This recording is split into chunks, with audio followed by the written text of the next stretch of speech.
नमस्कार, मैं हूं आशीष त्रिपाठी आपके साथ और सुपर 10 देख रहे हैं आप। और मैं हूं आपके साथ अवंतिका श्रीवास्तव। शुरुआत करेंगे इंडिया सुपर 10 से। जम्मू कश्मीर में मंगलवार को बड़ा हादसा हो गया। अमृतसर से वैष्णो देवी के कटरा जा रही बस खाई में गिर गई। हादसे में 10 लोगों की मौत और लगभग 60 लोगों को बचाया गया। बताया जा रहा है कि ये बस अमृतसर से कटरा के लिए निकली थी और जैसे ही ये बस नेशनल हाईवे 44 पर झज्जर कोटली पहुंची, बस अनियंत्रित होकर खाई में गिर गई। बताया जा रहा है कि बस में करीब 75 लोग सवार थे, जिसमें से 10 लोगों की मौत हो गई। घायलों का इलाज के लिए उन्हें जम्मू भेज दिया गया है। लोकसभा चुनाव 2024 को लेकर 12 जून को पटना में बुलाई गई विपक्षी दलों की बैठक को लेकर बयानबाजी शुरू हो गई है। केंद्रीय मंत्री गिरिराज सिंह ने कहा कि नीतीश कुमार को बैठक करने से पहले प्रायश्चित करना चाहिए। गिरिराज सिंह ने कहा कि नीतीश को जिसके साथ बैठक करना है करें, लेकिन उससे पहले प्रायश्चित करना होगा। नीतीश पहले गाय के गोबर और गंगा जल से प्रायश्चित करें, उसके बाद बैठक बुलाएं। नई संसद को देश भर में जारी सियासत को लेकर सियासत के बीच जेडीयू में तनातनी पैदा हो गई है। जेडीयू के उपसभापति पर जेडीयू के प्रवक्ता नीरज कुमार ने तीखा हमला बोला। नीरज कुमार ने कहा कि हरिवंश प्रसाद ने पद के लिए अपने जमीर को बेच दिया। साथ ही नीरज कुमार ने हरिवंश प्रसाद के खिलाफ कड़ी कार्रवाई के भी संकेत दिए हैं। कर्नाटक में तिरुमकुदुल नरसीपुरा के पास एक तेज रफ्तार बस और कार की जोरदार टक्कर हो गई और इस हादसे में 10 लोगों की मौत हो गई है। मृतकों में 2 बच्चे भी शामिल हैं। कर्नाटक के मुख्यमंत्री ने मुख्यमंत्री राहत कोष से मृतकों के परिवारों को मुआवजे के रूप में 2 लाख रुपए देने की घोषणा की है। साथ ही संबंधित अधिकारियों को तिरुमकुदुल नरसीपुरा मैसूर के पास सड़क दुर्घटना में घायलों के लिए उचित इलाज सुनिश्चित कराने के निर्देश दिए। राष्ट्रपति द्रौपदी मुर्मू ने मैसूर के नरसीपुरा के पास सड़क दुर्घटना पर शोक व्यक्त किया। धनबाद रेल मंडल के गोमो धनबाद रेलखंड पर झारखोर में एक बड़ा हादसा हो गया। हादसा उस वक्त हुआ जब मजदूर पोल को गड्ढे में डालकर उसे खड़ा कर रहे थे और इस दौरान पोल हाई टेंशन तार से टकरा गया और जिसकी वजह से पोल पकड़े हुए 6 मजदूर मौके पर ही जलकर राख हो गए और इस दुर्घटना के बाद मौके पर अफरा तफरी मच गई। दिल्ली पुलिस ने साक्षी मर्डर केस आरोपी साहिल को उत्तर प्रदेश के बुलंदशहर से गिरफ्तार कर लिया। साहिल दिल्ली के शाहबाद डेरी इलाके में 16 साल की साक्षी को चाकू और पत्थर से कूदकर फरार हो गया था। पूरी वारदात सीसीटीवी कैमरे में कैद हो गई थी। हत्याकांड को अंजाम देने के बाद आरोपी मौके से फरार हुआ और इस मामले में चिंता और हैरानी की बात यही है कि साहिल पुत्र सरफराज गली में नाबालिग को चाकू से गोद रहा था। कोई बीच बचाव करने के लिए वहां पर नहीं पहुंचा। आरोपी लड़की को जख्मी कर आराम से फरार होने में भी कामयाब रहा। दिल्ली के लाजपत नगर सेंट्रल मार्केट में 2 दुकानों में भीषण आग लग गई, जिससे अफरा तफरी मच गई। घटना की जानकारी मिलते ही फायर ब्रिगेड की टीम मौके पर पहुंची और कड़ी मशक्कत के बाद आग पर काबू पाया जा सका। आग गारमेंट शॉप की बिल्डिंग में लगी थी और इस हादसे में किसी के हताहत होने की कोई सूचना नहीं है, जो कि राहत की बात है, लेकिन दुकान में रखा लाखों का सामान जलकर राख हो गया। दिल्ली के तिहाड़ जेल में एक बार फिर कैदियों के बीच खूनी जंग हो गई। यहां 2 कैदियों के बीच जमकर मारपीट हुई है और एक कैदी ने दूसरे कैदी पर ताबड़तोड़ चाकू और खपरेल से हमला कर दिया है और इस मारपीट में कई कैदी घायल हो गए हैं। इन्हें अस्पताल में भर्ती कराया गया है। आपको बता दें कि इससे पहले भी तिहाड़ जेल में कैदियों के बीच खूनी संघर्ष की खबरें आती रही। प्रधानमंत्री नरेंद्र मोदी ने पूर्वोत्तर राज्यों को पहली बार वंदे भारत ट्रेन का तोहफा दिया। पीएम मोदी ने वीडियो कॉन्फ्रेंसिंग के जरिए असम में semi high speed train Vande Bharat को हरी झंडी दिखाकर रवाना किया और इस दौरान उन्होंने कहा कि असम सहित पूरे नॉर्थ ईस्ट के लिए बहुत ही महत्वपूर्ण दिन है। पीएम मोदी ने पूर्वोत्तर के राज्यों में कनेक्टिविटी बढ़ाने के काम के बारे में बताया। उन्होंने कहा कि नॉर्थ ईस्ट की कनेक्टिविटी से जुड़े 3 काम हो रहे हैं। नॉर्थ ईस्ट को पहले made in India Vande Bharat मिल रही है, पश्चिम बंगाल को जोड़ने वाली तीसरी वंदे भारत है और तीसरा असम और मेघालय में लगभग 425 किलोमीटर के ट्रैक पर विद्युतीकरण का काम पूरा हो गया है। इसरो ने श्रीहरिकोटा स्थित सतीश धवन स्पेस सेंटर से नए जमाने का नेविगेशन सैटेलाइट लॉन्च किया है और इस सैटेलाइट का नाम है NVS-01, जिसे GSLV F-12 रॉकेट के जरिए लॉन्च पैड 2 से छोड़ा गया है।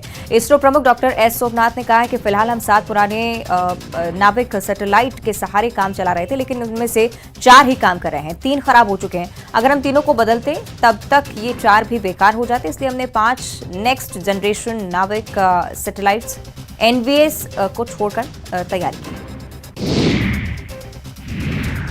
हिमाचल प्रदेश में गर्मी में बारिश का सिलसिला जारी है। राजधानी शिमला में जमकर बारिश हुई। बारिश होने से तापमान में काफी गिरावट हो गई है और मौसम विभाग ने आने वाले 3 दिन तक प्रदेश के कुछ क्षेत्रों में भारी बारिश और ओलावृष्टि को लेकर ऑरेंज अलर्ट जारी किया। प्रदेश के ज्यादातर हिस्सों में तेज हवा के साथ बारिश ओलावृष्टि की संभावना जताई गई है, जिससे फसलों को काफी नुकसान हो सकता है। देश के कई राज्यों में बारिश का दौर देखने को मिल रहा है। हिमाचल प्रदेश की राजधानी शिमला में भी तेज बारिश हुई, तापमान में काफी गिरावट दर्ज की गई है।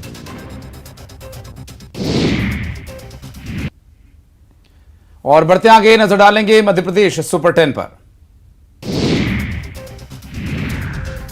केंद्र में मोदी सरकार के 9 साल पूरे होने पर बीजेपी घर घर दस्तक देगी। इस महासंपर्क में पार्टी के सारे बड़े नेता शामिल होंगे और नेताओं को 1000 परिवारों के बीच संपर्क करना होगा। इस मिशन हजारे की मॉनिटरिंग दिल्ली की केंद्रीय टीम करेगी और आज से शुरू होने वाला यह अभियान 30 जून तक चलेगा।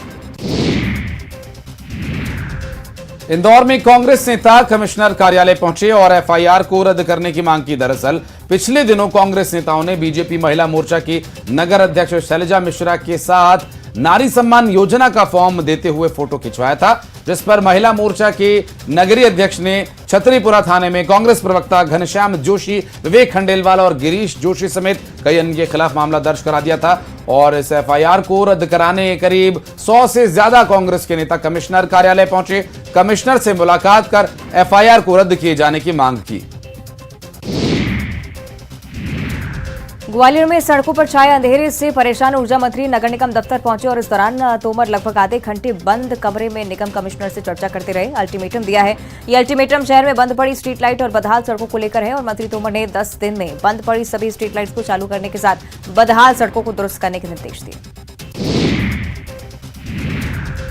भोपाल में चीतों के संरक्षण को लेकर एक बैठक हुई और इस बैठक में केंद्रीय वन मंत्री भूपेंद्र यादव के अलावा सीएम शिवराज, वन विभाग के अधिकारी शामिल हुए। केंद्रीय मंत्री ने चीतों के कूनों में रखरखाव को लेकर संतोष जताया। उनका यह कहना है कि चीतों का सर्वाइवल रेट काफी कम है और ऐसे में चीतों की मौत को लेकर घबराने की जरूरत नहीं है। गांधी सागर में चीतों को बसाने की तैयारी पर भी चर्चा हुई। नवंबर तक गांधी सागर अभयारण्य तैयार कर चीतों को वहां शिफ्ट किया जाएगा। एचयूटी मामले में बड़ा खुलासा हुआ है। सौरभ उर्फ सलीम के सगे भांजे पर धर्मांतरण का आरोप लगा। लंबा खेड़ा के रहवासियों ने यह आरोप लगाते हुए पुलिस से शिकायत की है, जिसके बाद पुलिस मामले की जांच में जुट गई है। भिंड में अकोड़ा को सीएमओ प्रदीप ताम्रकर की गाड़ी रोककर उसके साथ मारपीट की गई और 6 से ज्यादा नकाबपोश बदमाशों ने सीएमओ से जमकर मारपीट की। सीएमओ ने इस पूरे मामले में शिकायत पुलिस को दी है और पुलिस मामले की छानबीन कर रही है। जबलपुर के संजीवनी नगर की एक महिला साइबर ठगी का शिकार हो गई है और केवाईसी अपडेट करने के नाम पर एक युवक ने महिला को फोन किया, फिर डॉक्यूमेंट अपडेट करने के लिए एक लिंक भेजी और महिला के लिंक ओपन करते उसके खाते से 1,95,000 रुपए गायब हो गए। पुलिस ने आरोपी ठग को बिहार से गिरफ्तार कर लिया है।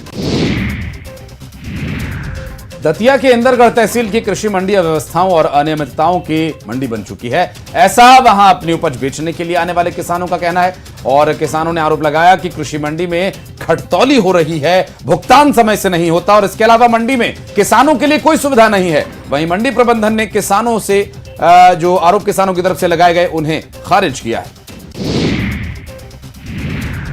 उज्जैन के राघवी थाना इलाके में टुकराल गांव के लोगों ने चक्काजाम कर दिया। दरअसल गांव के पास गौवंश के अंग मिले, जिसके बाद ग्रामीण भड़क गए और चक्काजाम कर दिया। सूचना मिलते ही प्रशासन की टीम मौके पर पहुंची। डॉक्टर्स की टीम को भी बुलाया गया। डॉक्टरों ने मवेशियों के अंगों के सैंपल लिए हैं और जांच के लिए भेज दिए हैं। पुलिस इस मामले की जांच कर रही है। सीहोर में दर्दनाक हादसा हो गया, जहां नर्मदा नदी में डूबने से 3 लोगों की मौत हो गई। बताया जा रहा है कि तीनों यहां नहाने के लिए आए हुए थे और इस दौरान हादसे का शिकार हो गए। एसडीआरएफ की टीम ने तीनों शवों को बाहर निकाला। तीनों शख्स रायसेन के रहने वाले थे। और आइए अब रुक करेंगे छत्तीसगढ़ सुपर 10 का। विधानसभा चुनावों में बस कुछ ही समय रह गया है, ऐसे में चुनावी तैयारियां तेज हो चली हैं और इसी को लेकर मुख्य निर्वाचन पदाधिकारी कार्यालय में कार्यशाला का आयोजन किया गया। कार्यशाला में ईवीएम, वीवीपैट और फर्स्ट लेवल चेकिंग के संबंध में जानकारी दी गई और इस दौरान सभी 35 जिले के निर्वाचन अधिकारी यहां उपस्थित रहे। राजधानी रायपुर में सड़कों पर अतिक्रमण कर दुकान और व्यवसाय करने वालों के खिलाफ कार्रवाई की गई। देवपुरी सहित रायपुर में कई जगहों पर निगम का बुलडोजर चला। पुलिस और नगर निगम की संयुक्त टीम ने अतिक्रमण कर ट्रैफिक बाधित करने और गंदगी फैलाने वालों के खिलाफ कार्रवाई की। साथ ही आगे भी सरकारी जमीन पर अतिक्रमण करने वालों के खिलाफ कार्रवाई जारी रखने की बात कही। छत्तीसगढ़ में शराब घोटाला मामले को लेकर बीजेपी महिला मोर्चा ने राजधानी रायपुर में प्रदर्शन किया। बीजेपी महिला मोर्चा और बीजेपी युवा मोर्चा ने संयुक्त रूप से पोस्टर चिपकाओ अभियान की शुरुआत की। इस दौरान भगत सिंह चौक से तेलीबांधा तक पोस्टर रैली निकाली गई, जिसके बाद बीएसयू कॉलोनी में पोस्टर्स चिपकाए गए। गरियाबंद जिले में फिंगेश्वर ब्लॉक के बासीन गांव की महिलाओं ने बासीन मुख्य मार्ग पर संचालित शराब दुकान को हटाने के लिए मोर्चा खोल दिया है। संयुक्त महिला मोर्चा संघर्ष समिति के नेतृत्व में रैली निकालकर सैकड़ों महिला पुरुष शराब दुकान पहुंचे और नारेबाजी करते हुए जमकर प्रदर्शन किया। महिलाओं ने प्रदर्शन कर कलेक्टर के नाम तहसीलदार को ज्ञापन सौंपा। 7 दिनों के अंदर शराब दुकान हटाने का अल्टीमेटम दिया है। सर्व आदिवासी समाज ने धमतरी कलेक्टरेट का घेराव किया। हालांकि पुलिस ने प्रदर्शनकारियों को बैरिकेड्स लगाकर रोक दिया, जिसके बाद आदिवासी वहीं सड़क पर बैठकर नारेबाजी करने लगे। बाद में समाज की तरफ से शासन के नाम एक ज्ञापन अधिकारियों को सौंपा गया और यह प्रदर्शन 23 सूत्रीय मांगों को लेकर किया गया, जिसमें 32% आरक्षण, 5वीं अनुसूची, पेशा कानून शामिल हैं। कवर्धा जिले में राजस्व पटवारी संघ प्रदेश के आह्वान पर 16 दिनों से हड़ताल पर बैठे हैं और अब तक सरकार की तरफ से उनकी कोई सुध नहीं ली गई है। सरकार की ओर ध्यान खींचने के लिए पटवारी संघ रोज नए नए तरीके अपना रहे हैं। सोमवार को पटवारी संघ ने धरना स्थल से पूरे शहर में बाइक रैली निकालकर विरोध प्रदर्शन किया। अपनी मांगों को लेकर कवर्धा विधायक कार्यालय के सामने नारेबाजी भी की गई। पटवारियों का कहना है कि जब तक उनकी मांगे नहीं मानी जाएंगी तब तक हड़ताल जारी रखेंगे। रायगढ़ में राष्ट्रीय रामलीला महोत्सव आयोजन की तैयारियां पूरी हो चुकी हैं। रामलीला मैदान में 1 से 3 जून तक भव्य कार्यक्रम का आयोजन होगा। आयोजन को लेकर जिला प्रशासन ने तैयारियां पूरी कर ली हैं। मेहमानों की आवभगत, कार्यक्रम की रूपरेखा सभी तैयार है। रामायण महोत्सव में पूरे देश भर से और अन्य देशों से भी कलाकार अपनी प्रस्तुतियां देने पहुंचेंगे। कुमार विश्वास, मैथिली ठाकुर, बाबा हंसराज, लखविंदर सिंह लक्का जैसे नामी कलाकार यहां अपनी प्रस्तुति देंगे। भिलाई में एक बीकॉम फाइनल ईयर की छात्रा ने सुसाइड कर ली। पूर्व पुलिसकर्मी की बेटी ने अपनी घर में फांसी लगाकर जान दे दी है। मृतका के परिजनों का कहना है कि एक लड़का छात्रा को परेशान कर रहा था, जिससे प्रताड़ित होकर उसने आत्मघाती कदम उठाया। पुलिस मामले की जांच में जुटी हुई है। भारत ब्रॉडबैंड नेटवर्क लिमिटेड में पदस्थ सीनियर जनरल मैनेजर ने अपने दुर्ग ऑफिस में फांसी लगा ली, जिसकी सूचना तत्काल मोहन नगर पुलिस को दी गई। सूचना मिलने के बाद बीबीएनएल के अधिकारी और पुलिस मौके पर पहुंचे। शव को पोस्टमार्टम के लिए भेजा गया। मौके से सुसाइड नोट भी कोई बरामद नहीं हुआ। पुलिस ने मृतक का मोबाइल अपने कब्जे में लेकर जांच शुरू कर दी है। अंबिकापुर में एक युवक पानी की टंकी पर चढ़कर घंटों तक हाई वोल्टेज ड्रामा करता रहा। घटना ग्राम पहाड़ चिरगा की है, जहां पानी टंकी पर चढ़कर एक युवक आत्महत्या करने की कोशिश कर रहा था। मिली जानकारी के मुताबिक प्रेम प्रसंग के कारण युवक हाई वोल्टेज ड्रामा करता रहा। युवक गोविंदपुर गांव का रहने वाला है और पुलिस की घंटों समझाइश के बाद पानी टंकी से युवक नीचे उतर आया। इस ड्रामे का वीडियो सोशल मीडिया पर वायरल हो रहा है। और बढ़ेंगे आगे अंतर्राष्ट्रीय खबरों पर नजर डालेंगे इंटरनेशनल सुपर 10 में। अफगानिस्तान में मूसलाधार बारिश और बाढ़ से 42 लोगों की मौत हुई, जबकि 45 अन्य घायल हुए हैं। राष्ट्रीय आपदा प्रबंधन प्राधिकरण के प्रवक्ता शफीउल्लाह रहीमी ने यह जानकारी दी है और एक स्थानीय टेलीविजन चैनल ने रहीमी के हवाले से कहा है कि भारी बारिश और बाढ़ ने 341 घरों और लगभग 20,000 एकड़ कृषि भूमि को भी नष्ट कर दिया है। प्राकृतिक आपदा ने देश के 34 प्रांतों में से 23 में कहर बरपाया। इसमें कंधार, कुनार, खोस्त, बदाखसन, कपिसा और दाईकुंडी प्रांत प्रभावित हुए हैं।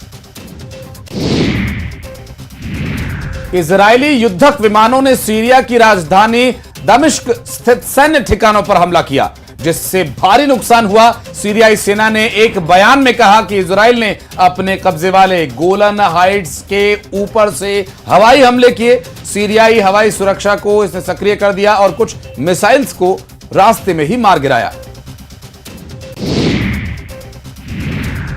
उत्तर कोरिया एक बार फिर मिसाइल दागने की तैयारी में है। इस बार उसने सैटेलाइट लॉन्च करने की घोषणा की है, लेकिन जापान को उसके मिसाइल टेस्ट का डर सता रहा है। उत्तर कोरियाई अधिकारियों ने जापान के तट रक्षक को सूचित किया है कि उनका एक रॉकेट 31 मई से 11 जून के बीच लॉन्च किया जाना है। इसके फिलीपींस के पीले सागर, पूर्वी चीन सागर या लुजोन द्वीप के पूर्व में गिरने की संभावना है। अमेरिका के शिकागो में हुई गोलीबारी में 9 लोगों की मौत हो गई, वहीं कई लोग घायल हो गए। बता दें कि गोलीबारी में 37 लोग घायल हुए थे और इसमें इलाज के दौरान 9 लोगों की मौत हो गई, जिसमें महिलाएं भी शामिल हैं। तुर्की में निवर्तमान राष्ट्रपति रेसेप तैयप एर्दोगान फिर से राष्ट्रपति चुन लिए गए हैं और चुनाव के दूसरे दौर में उन्होंने अपने प्रतिद्वंदी कमाल कलचदारलू को करीब 4% मतों के अंतर से हरा दिया है। देश के चुनावी बोर्ड की ओर से ऑनलाइन दी गई ये जानकारी, जिसके अनुसार मतों की गिनती के बाद एर्दोगन को 52.08%, जबकि कमाल को 48.92% वोट मिले हैं। राष्ट्रपति चुने जाने के लिए उम्मीदवार को 50% से अधिक मत पाना जरूरी होता है। स्पेन के स्थानीय चुनाव में पीपल्स पार्टी को बड़ी कामयाबी मिली है। पीपल्स पार्टी ने स्पेनिश सोशलिस्ट पार्टी को हराकर चुनाव में जीत दर्ज की।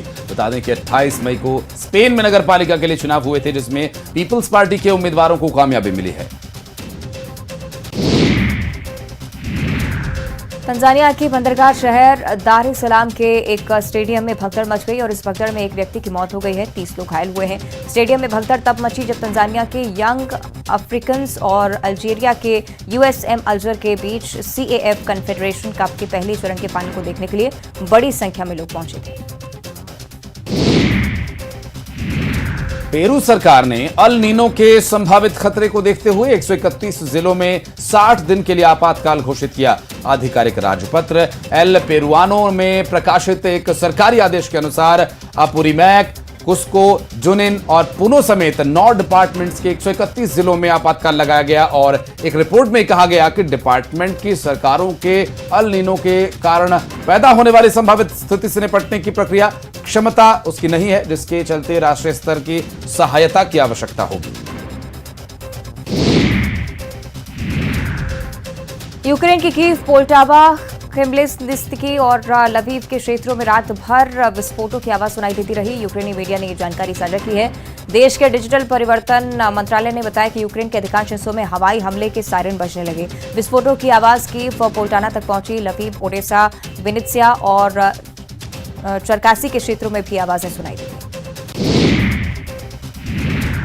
किर्गिस्तान में एक सड़क दुर्घटना में 2 बच्चों समेत 8 लोगों की मौत हो गई। यातायात सुरक्षा निरीक्षणालय की प्रेस सेवा ने कहा कि यातायात दुर्घटना टोकमोक शहर के पास बिश्केक नारिन टेरुगाट राजमार्ग पर हुई, जिसमें 2 अन्य घायल हो गए। उन्हें टोकमोक अस्पताल के ट्रोमोलॉजी विभाग में भेज दिया गया है और उनकी हालत स्थिर है। सड़क हादसा स्थानीय समय अनुसार दोपहर करीब 3 बजे हुआ। और आइए अब रुक करेंगे बॉलीवुड सुपर 10 का। जल्द ही भारतीय क्रिकेट टीम के पूर्व कप्तान सौरव गांगुली की जिंदगी पर आधारित फिल्म देखने को मिलेगी। इस साल के अंत में बायोपिक शूटिंग शुरू हो जाएगी। मीडिया रिपोर्ट्स के मुताबिक 26 मई को प्रोड्यूसर लव रंजन और अंकुर गर्ग सौरव गांगुली से कोलकाता मिलने के लिए गए थे। भारत की फर्स्ट लेडी अवार्ड से सम्मानित और हरियाणा के जिंद के जुलाना के गांव मालवी निवासी महिला पहलवान कविता दलाल की जिंदगी पर बॉलीवुड मूवी बनने वाली है और ग्राउंड स्केल पर फिल्म बनाने को लेकर कविता दलाल का मुंबई की टीम के साथ कॉन्ट्रैक्ट साइन हो चुका है। टीम ने स्टोरी लिखनी भी शुरू कर दी है। रणदीप हुड्डा की अगली फिल्म स्वतंत्र वीर सावरकर का टीजर रिलीज हो चुका है। रणदीप इस फिल्म में लीड रोल प्ले कर रहे हैं और वे इसके जरिए बतौर डायरेक्टर भी डेब्यू करेंगे। फिल्म में अंकिता लोखंडे, अमित सियाल, कई अहम किरदारों में नजर आने वाले अन्य कलाकार। और सोशल मीडिया पर शेयर करते हुए रणदीप ने लिखा, ब्रिटिश सरकार के मोस्ट वांटेड भारतीय। फिल्म आदिपुरुष का much awaited song Ram Siya Ram release हो चुका है। जय श्री राम के बाद ये फिल्म का दूसरा गाना है जो हिंदी, तेलुगु, तमिल, मलयालम और कन्नड़ में लॉन्च किया गया है। इस गाने को सचित परंपरा ने गाया है और कंपोज भी किया है। मनोज मुंतशिर के लिरिक्स हैं, साथ ही साथ राम सिया राम भजन की ट्यून पर गाने को रिक्रिएट किया गया है। आईफा 2023 का आयोजन अबू धाबी में किया गया, जहां सलमान खान, नोरा फतेही, ईशा गुप्ता, जैकलिन फर्नांडिस, ऋतिक रोशन जैसी कई बड़ी हस्तियां शामिल होने के लिए पहुंची। और इस इवेंट से जुड़ा एक वीडियो सोशल मीडिया पर सामने आया, जिसमें विकी कौशल राखी सावंत के साथ उनकी वाइफ कैटरीना के गाने पर डांस करते हुए गिरने से बाल बाल बचे। साउथ के सुपरस्टार धनुष हाल ही में मुंबई एयरपोर्ट पर नजर आए। हालांकि फैंस के लिए उन्हें एक नजर में पहचान पाना काफी मुश्किल था। वजह यह है कि इन दिनों धनुष हेवी बियर्ड लुक अपनाए हुए हैं। सोशल मीडिया पर वायरल हुए उनके इस एयरपोर्ट वीडियो को देखने के बाद फैंस के बड़े मजेदार रिस्पॉन्स सामने आए। एक्टर की तुलना योग गुरु बाबा रामदेव से की जा रही है। काजोल, संजय दत्त और आशुतोष राणा स्टारर फिल्म दुश्मन ने अपने 25 साल पूरे कर लिए। फिल्म की 25वीं सालगिरह पर काजोल ने पोस्ट किया सोशल मीडिया पर और इस खास दिन को याद किया। उन्होंने बताया कि दुश्मन उनके करियर की सबसे डरावनी फिल्म में से एक है और जिसे वो कभी भूल नहीं सकती। और सुपर 10 में फिलहाल इतना ही। आप देखते रहिए न्यूज़ 18।